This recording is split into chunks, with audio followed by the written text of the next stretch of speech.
Esther chapter 5. Now it happened on the third day that Esther put on her royal robes and stood in the inner court of the king's palace, across from the king's house, while the king sat on his royal throne in the royal house, facing the entrance of the house. So it was, when the king saw Queen Esther standing in the court, that she found favor in his sight, and the king held out to Esther the golden scepter that was in his hand. Then Esther went near and touched the top of the scepter. And the king said to her, "What do you wish, Queen Esther? What is your request? It shall be given to you, up to half the kingdom." So Esther answered, "If it pleases the king, let the king and Haman come today to the banquet that I have prepared for him." Then the king said, "Bring Haman quickly, that he may do as Esther has said." So the king and Haman went to the banquet that Esther had prepared. At the banquet of wine, the king said to Esther, "What is your petition? It shall be granted you. What is your request? Up to half the kingdom. It shall be done." Then Esther answered and said, "My petition and request is this. If I have found favor in the sight of the king, and if it pleases the king to grant my petition and fulfill my request, then let the king and Haman come to the banquet which I will prepare for them, and tomorrow, and I will do as the king has said."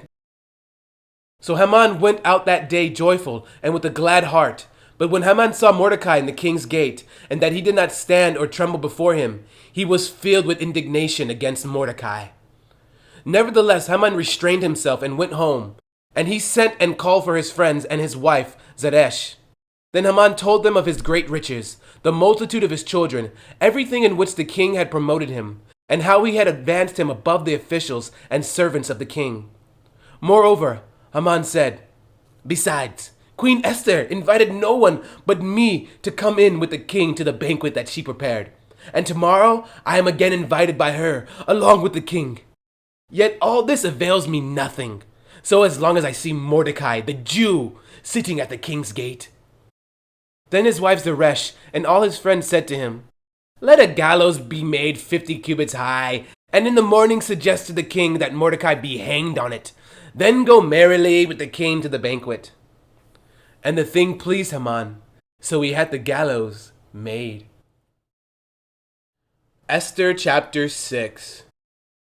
That night the king could not sleep, so no one was commanded to bring the book of the records of the chronicles. And they read before the king.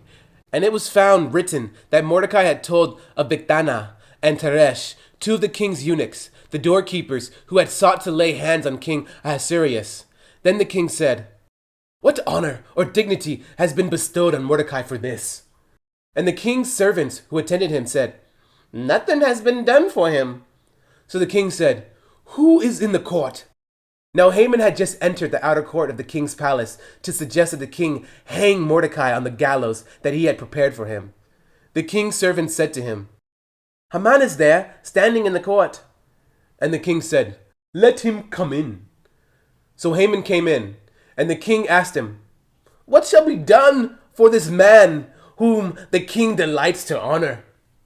Now Haman thought in his heart, "Whom would the king delight to honor more than me?" And Haman answered the king, "For the man whom the king delights to honor, let a royal robe be brought which the king has worn, and a horse on which the king has ridden, which has a royal crest placed on its head. Then let this robe and horse be delivered to the hand of the one of the king's most noble princes, that he may array the man whom the king delights to honor. Then parade him on horseback through the city square, and proclaim before him, 'Thus shall it be done to the man whom the king delights to honor.'" Then the king said to Haman, "Hurry, take the robe and the horse, as you have suggested, and do so for Mordecai the Jew, who sits within the king's gate. Leave nothing undone of all that you have spoken." So Haman took the robe and horse, arrayed Mordecai, and led him on horseback through the city square, and proclaimed before him, "Thus shall it be done to the man whom the king delights to honor."